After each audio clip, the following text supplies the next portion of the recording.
Hi friends, आज हम लेके आए हैं उत्तर मुगल कालीन शासकों के बारे में अध्ययन करेंगे। इससे बहुत ही क्वेश्चन पूछे जाते हैं कि कौन सा शासक के समय कौन था, किसको क्या कहा जाता था, किसके समय क्या हुआ था। ये सारी वन इंपॉर्टेंट पॉइंट्स लाइन से मिलेंगे। ठीक है, तो उत्तर मुगल शासकों के क्रम क्या था? तो बहादुर शाह, फिर उसके बाद जहांदर शाह के बाद फर्रुख सियर के बाद कौन आता है? रफ़ीउद्दौला आता है। उसके बाद रफ़ीउद्दौला आता है। रफ़ीउद्दौला के बाद मोहम्मद शाह रंगीला, अहमद शाह आलमगीर द्वितीय, शाह आलम, अकबर। मुगल काल की सेना में किसका वर्चस्व था? तो मुगल काल की सेना में जो लगे पड़े थे उसमें सबसे ज़्यादा संख्या में कौन लोग थे? तो मुगल काल की सेना में यानी मुगलों की सेना में उजबेगों और अफगानों की सेवा का वर्चस्व था, यानी कि सेना का वर्चस्व था। कौन सी सेना थी? उजबेग और अफगानों से भरी हुई थी। जजिया कर किसने समाप्त किया था? तो जजिया कर अकबर ने समाप्त किया था। ठीक है। जबरन धर्म परिवर्तन पर रोक किसने लगाया था? तो अकबर ने लगाया था। विद्वानों में लोगों को साक्षी बनाया था किसने? अकबर ने। अकबर ने विद्वान में लोगों को साक्षी बनाया था, यानी अकबर एक महान शासक बोला जाता है। औरंगजेब अपने बेटों तक को नहीं पहचान पाया था। अकबर जो था उसने कभी शराब नहीं था। मुगल काल का ऐसा कौन सा शासक था जिसने कभी शराब नहीं पिया था? तो वह कौन था? औरंगजेब था। केवल 3 शादियाँ करने वाला मुगल का शासक कौन था? तो मुगल का शासक वो कौन सा था जिसने केवल 3 शादियाँ की थी? तो वह था औरंगजेब था। कौन? उसकी तीनों बीवी का नाम क्या था? दिलरास, बानू बेगम, नवाब बाई और उदयपुरी था। औरंगजेब के 5 बेटों का क्या नाम था? तो औरंगजेब के 5 बेटों का नाम था मुअज्जम, आजम, काम बख्श और मोहम्मद सुल्तान, और 5वां बेटा था अकबर। मुअज्जम को क्या कहा जाता था? मुअज्जम को बहादुर शाह प्रथम या शाह आलम प्रथम कहा जाता है। मोहम्मद शाह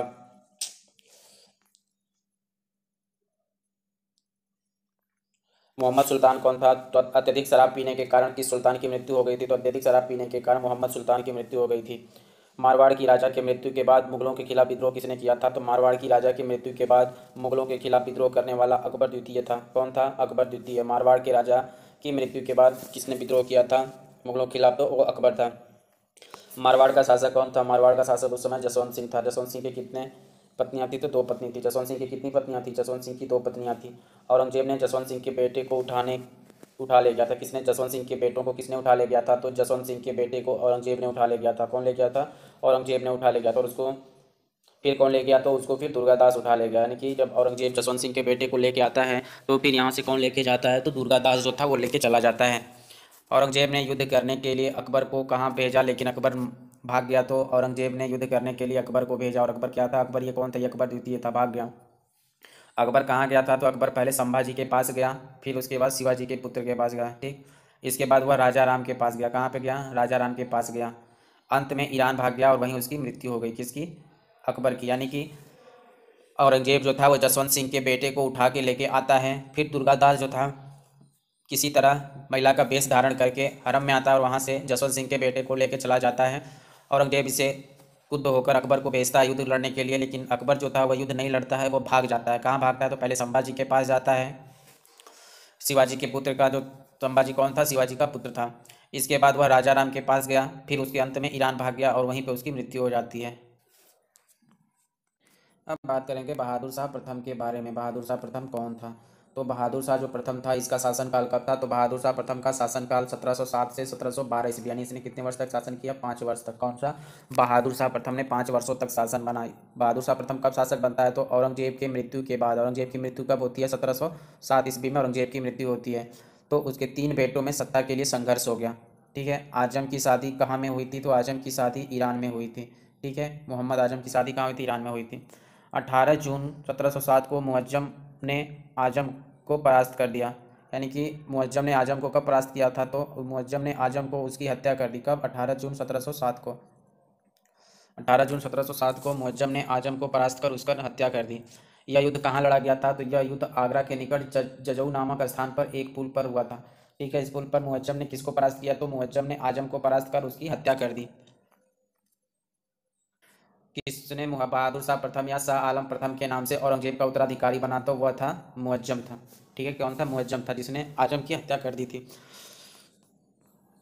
मुअज्जम ने 13 जनवरी 1709 ईस्वी को हैदराबाद के निकट किसको पराजित किया? तो मुअज्जम ने 13 जनवरी 1709 को हैदराबाद के निकट काम बख्श को पराजित कर उसकी हत्या कर दी।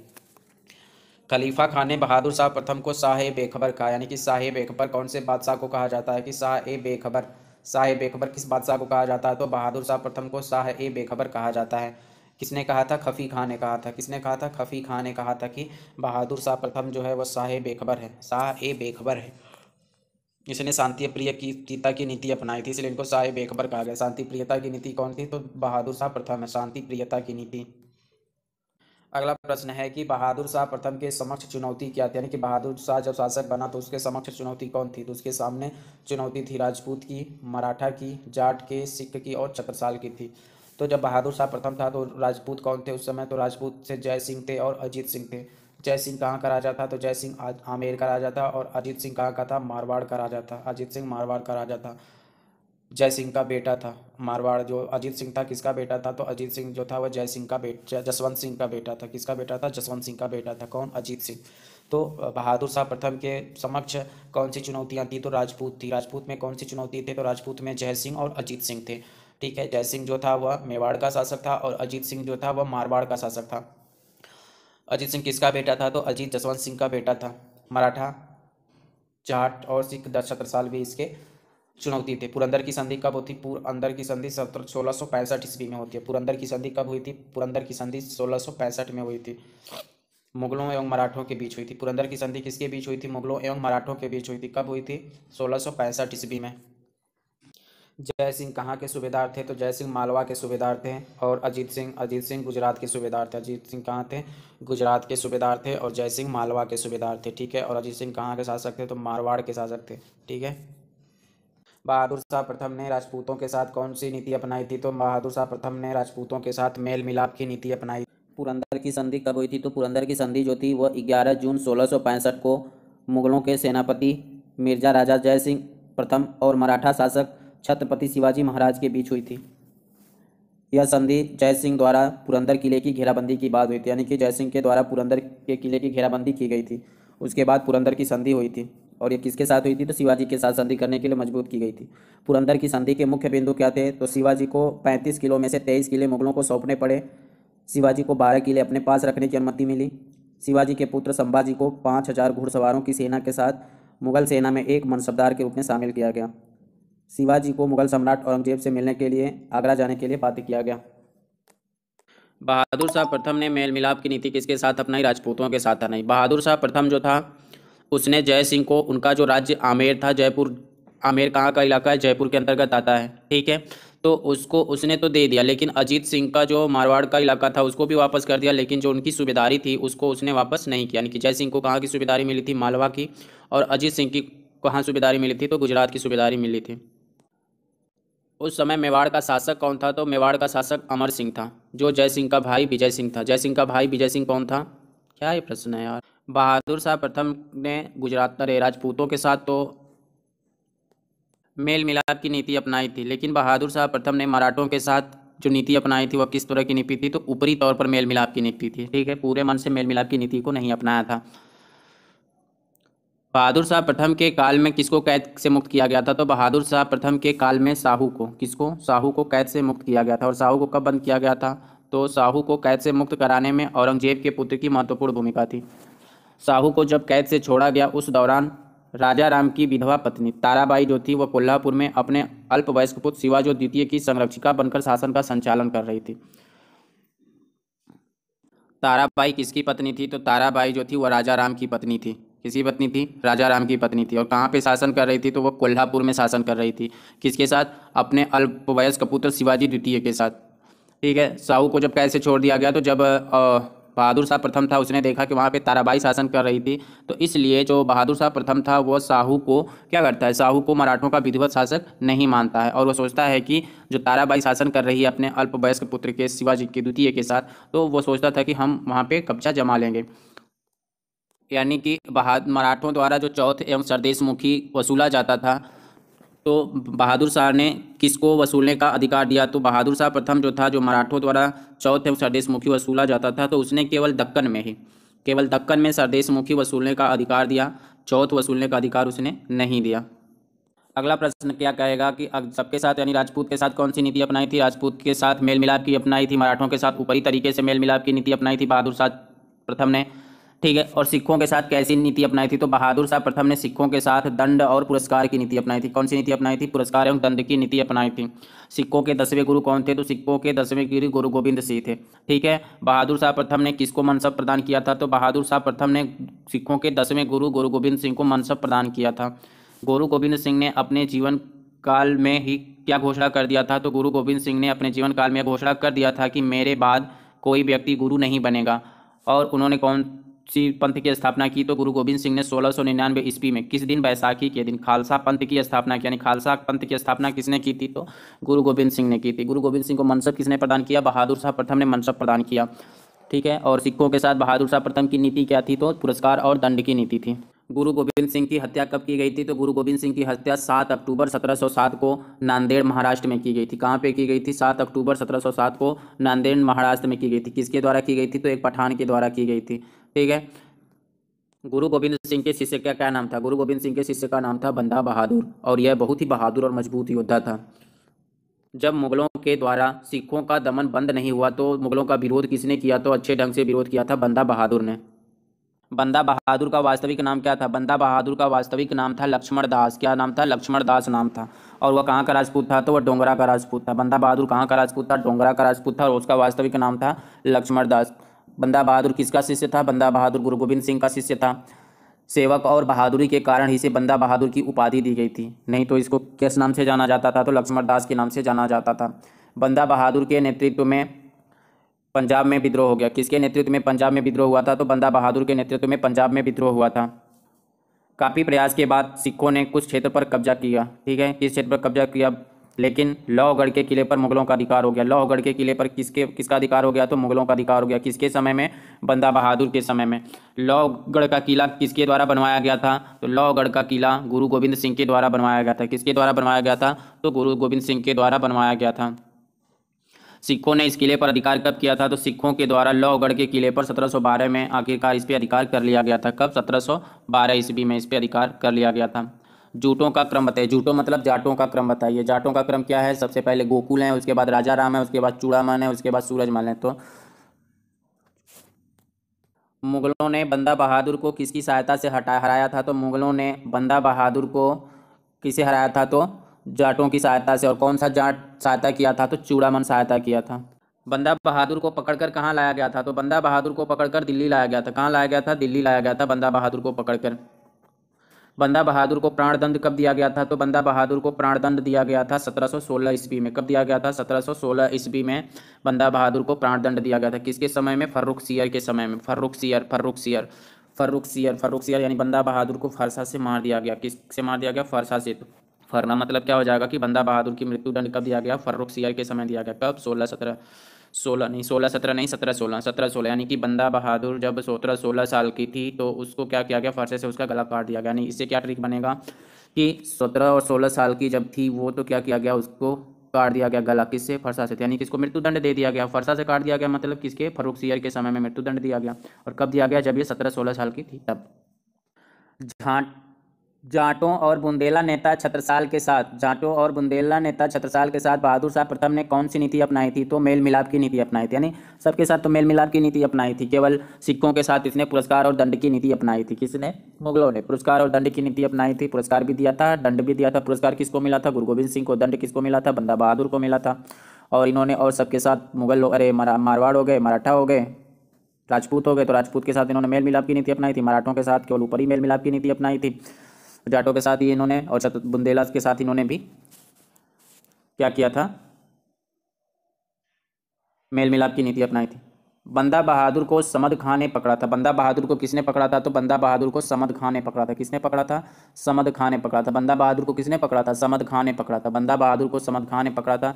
इसी का पुत्र कौन था? जकारिया खान था। इसी का पुत्र जकारिया खान था।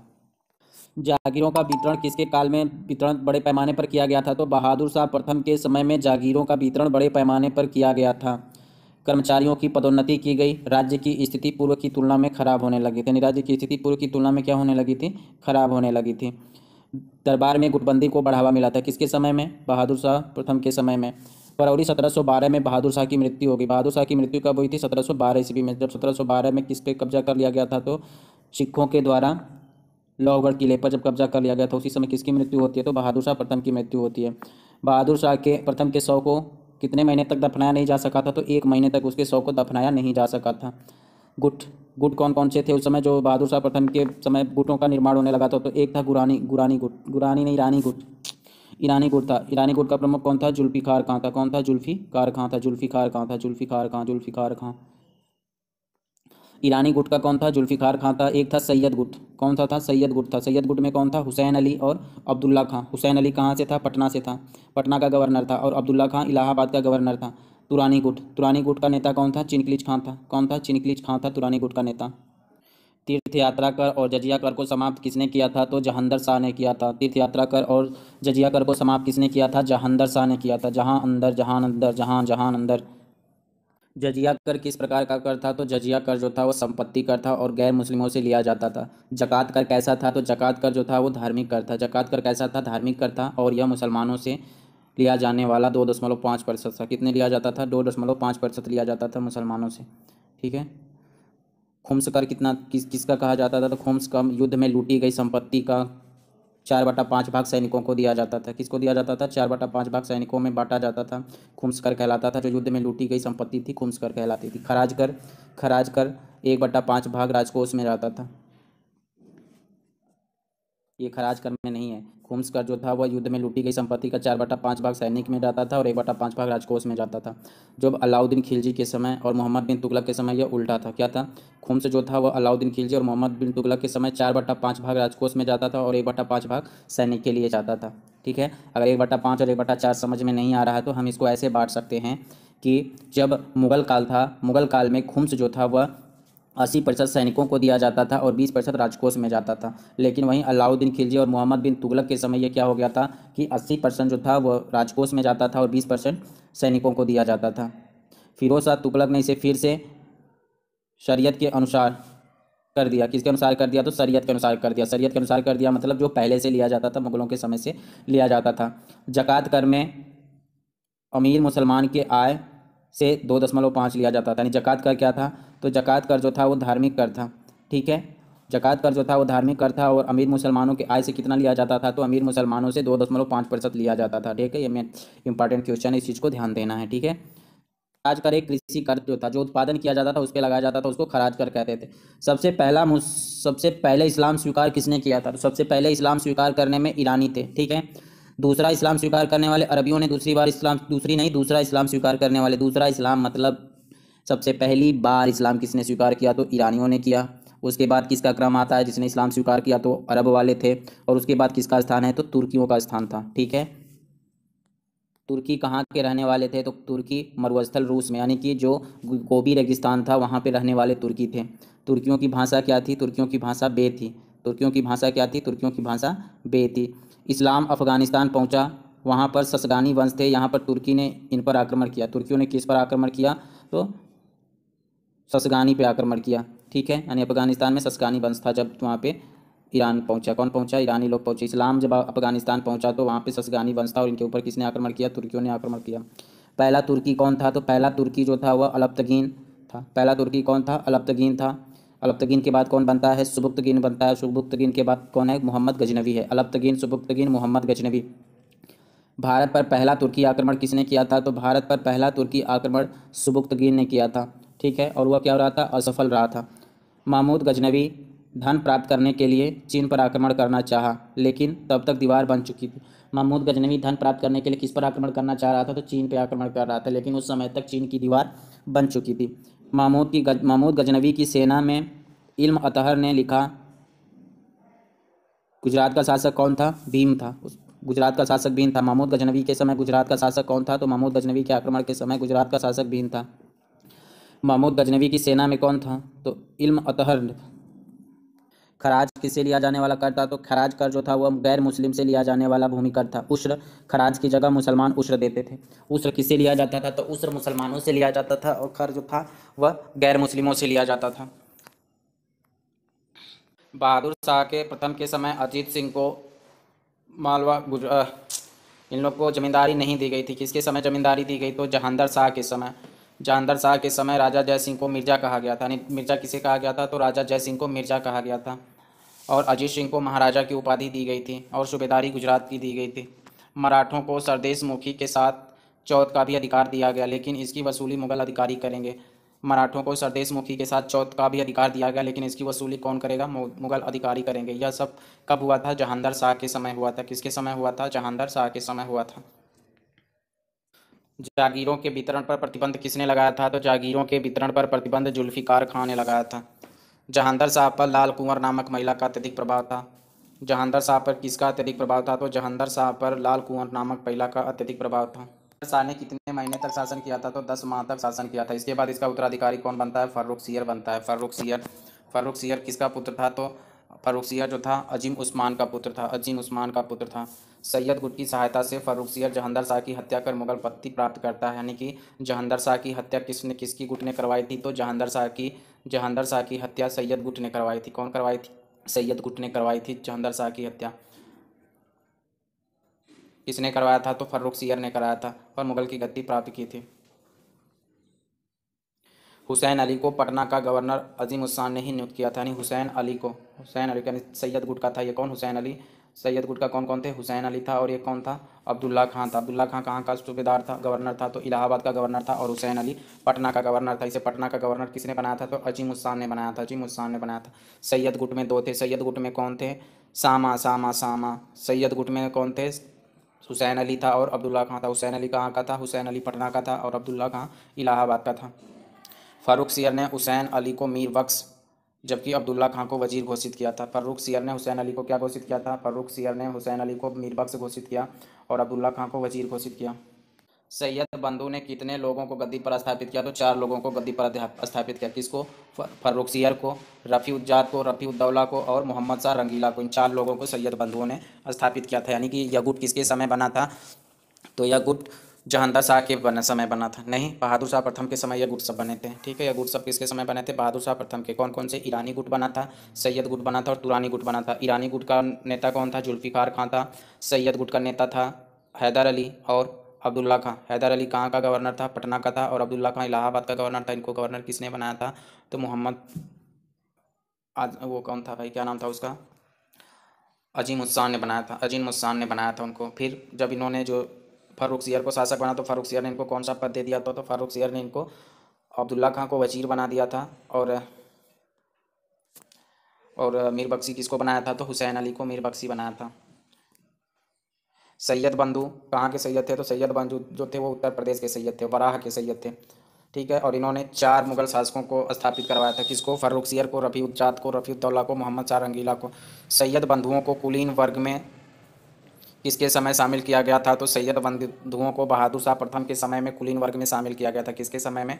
कुलीन वर्ग में बहादुर शाह प्रथम के समय शामिल किया गया था। घृणित कायर किसे कहा गया है? तो घृणित कायर फर्रुखसियर को कहा गया। किसको कहा गया है कि घृणित कायर? फर्रुखसियर को कहा गया है। जय सिंह को सवाई की उपाधि किसके समय में दी गई? तो जय सिंह को सवाई की उपाधि फर्रुखसियर के समय में दी गई थी। किसको? जय सिंह को सवाई की उपाधि किसके समय में दी गई थी? तो फर्रुखसियर के समय में दी गई थी। और मिर्जा की उपाधि किसके समय में दी गई थी? तो जहांगीर शाह के समय में इनको मिर्जा की उपाधि दी गई थी। उस समय अजीत सिंह को महाराजा की उपाधि दी गई थी। अब जय सिंह को क्या कहा जाने लगा? तो सवाई मिर्जा राजा जय सिंह कहा जाने लगा था।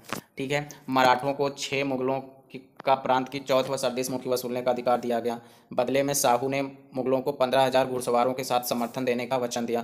फर्रुखसियर के काल में ही बंदा बहादुर की हत्या की गई थी। कहाँ पे? दिल्ली में हत्या की गई थी बंदा बहादुर की। किसके समय में? फर्रुखसियर के समय में।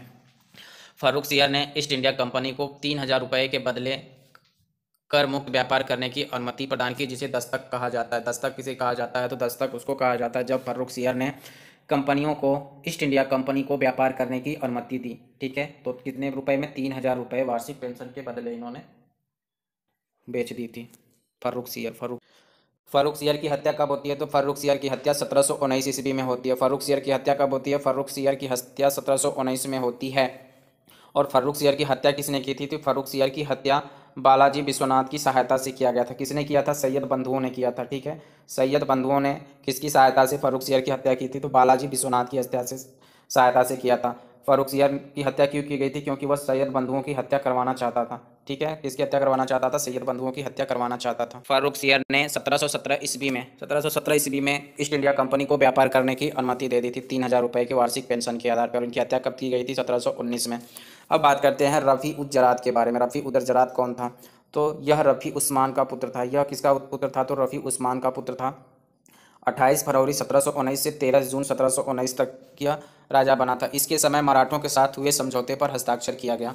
यानी मराठों के साथ समझौता किसके समय हुआ था? तो रफ़ी उद जरात के समय हुआ था। रफ़ी उदरजात कितने समय तक शासन किया था? तो 28 फरवरी 1719 से लेकर 13 जून 1719 तक, यानी फरवरी के आखिरी महीने, यानी 28 फरवरी से जून 1719, यानी अप्रैल मान लो, अप्रैल मई जून, जून भी पूरा महीना नहीं था, यानी 2 महीने 13 दिन, 2 महीने 13 दिन शासन किया था। कौन? रफ़ी उदरजात कितने महीने शासन किया था? तो रफ़ी उदरजात 2 महीने 13 दिन शासन किया था। 28 फरवरी 1719 को राजा बना और 13 जून 1719 तक। और इसने क्या किया था? मराठों के साथ समझौते पर हस्ताक्षर किया था। किसके समय औरंगजेब के पुत्र अकबर के बेटे निकुसियर ने विद्रोह कर दिया था? तो अकबर का बेटा निकुसियर था। इसने विद्रोह किसके समय किया था? तो रफ़ी उदरजात के समय किया था। इसने आगरा के किले पर कब्जा कर लिया। कहाँ पे कब्जा कर लिया? तो आगरा के किले पर कब्जा कर लिया और स्वयं को मुगल सम्राट घोषित करने का असफल प्रयास किया।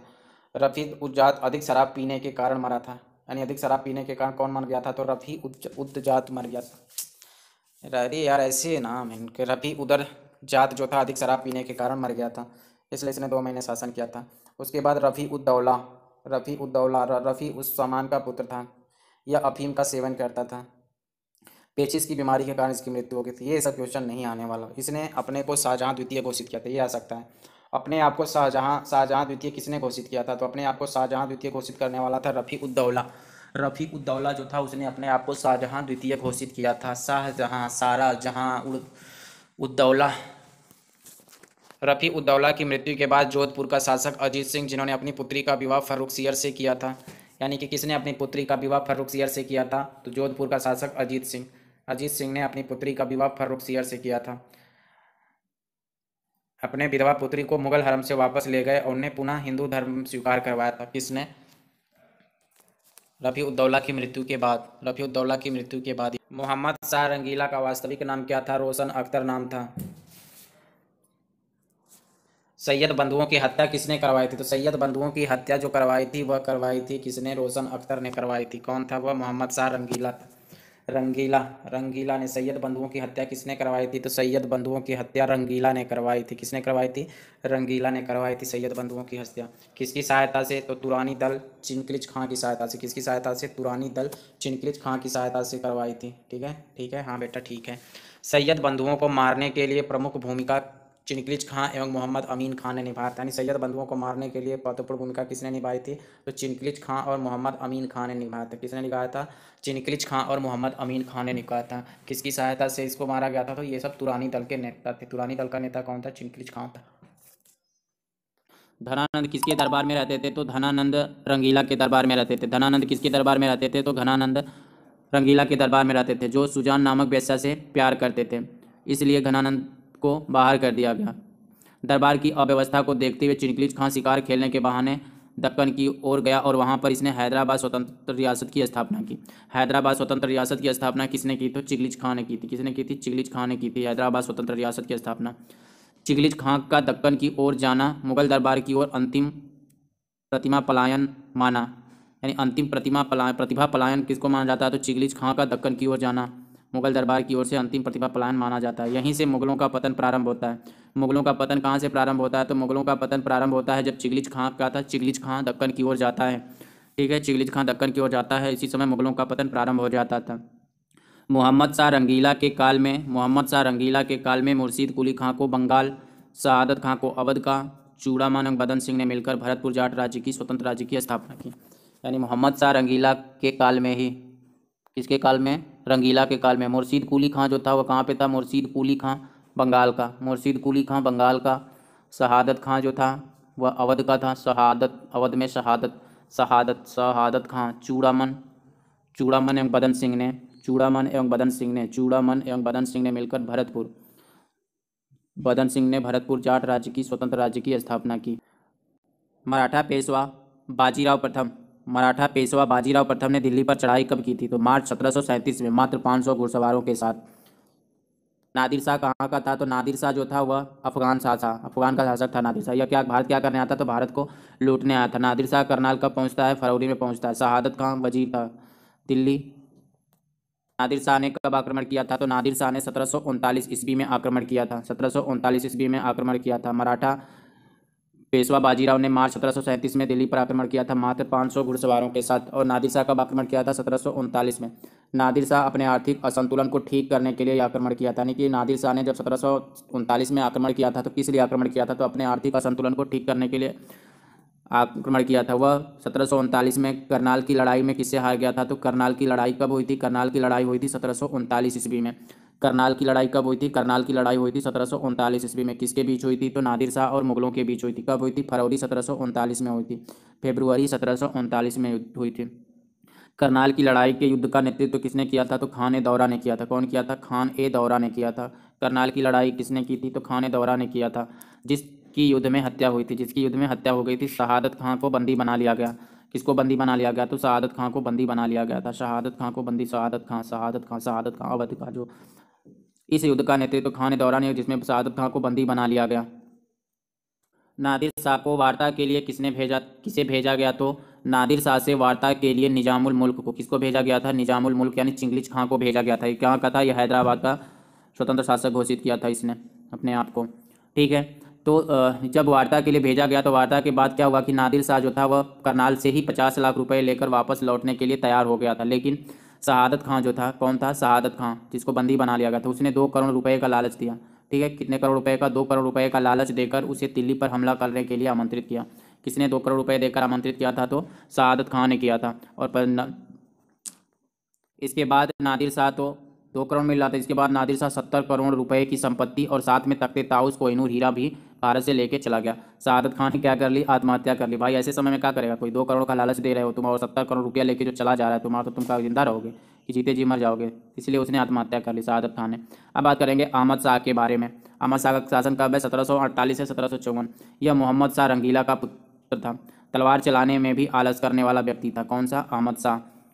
अहमद शाह अब्दाली ने 1748 से 1767 के बीच भारत पर कितने बार आक्रमण किया था? तो अहमद शाह अब्दाली ने भारत पर 7 बार आक्रमण किया था। कब? 1748 से 1767 के बीच 7 बार आक्रमण किया था। अब्दाली का पहला आक्रमण कहाँ हुआ था? अब्दाली का पहला आक्रमण पंजाब के खिलाफ था, जबकि अंतिम आक्रमण सिखों के विरुद्ध था। अहमद शाह अब्दाली का पहला आक्रमण किसके खिलाफ था? तो अहमद शाह अब्दाली का पहला आक्रमण पंजाब के खिलाफ था और अंतिम आक्रमण सिखों के विरुद्ध था। आलमगीर द्वितीय। आलमगीर द्वितीय किसका पुत्र था? जहांगीर शाह द्वितीय का पुत्र था। 1754 से 1759 तक शासन करता है। इसके काल में वास्तविक सत्ता बिना मुकुट का बादशाह किसे कहा गया? तो बिना मुकुट का बादशाह शाह आलम द्वितीय को कहा गया था। शाह आलम द्वितीय को बिना मुकुट का बादशाह कहा गया। क्यों? भाई इसने मुकुट को सह नहीं पाया, मुकुट को धारण नहीं कहा, इसका सर दुखने लगता था। इसको शाह आलम यानी कि आलम सह नहीं पाया। किसका? मुकुट का आलम सह नहीं पाया, इसलिए बिना मुकुट का बादशाह कहा जाता है। इसने कब किया था? 1759 से लेकर 1806 ईस्वी तक शासन किया था। यह अपने राजधानी से दूर ही रहता था क्योंकि यह अपने वजीर से भयभीत था। शाह आलम द्वितीय 1761 में पानीपत के तृतीय युद्ध में अहमद शाह अब्दाली के सहयोगी के रूप में काम किया था। शाह आलम द्वितीय था। 1764 में अंग्रेजों के खिलाफ बक्सर के युद्ध में और 1765 में इलाहाबाद की संधि के समय भूमिका निभाई थी। किसने? शाह आलम द्वितीय जो था। शाह आलम द्वितीय का शासनकाल कब तक है? तो 1759 से 1806 ईस्वी।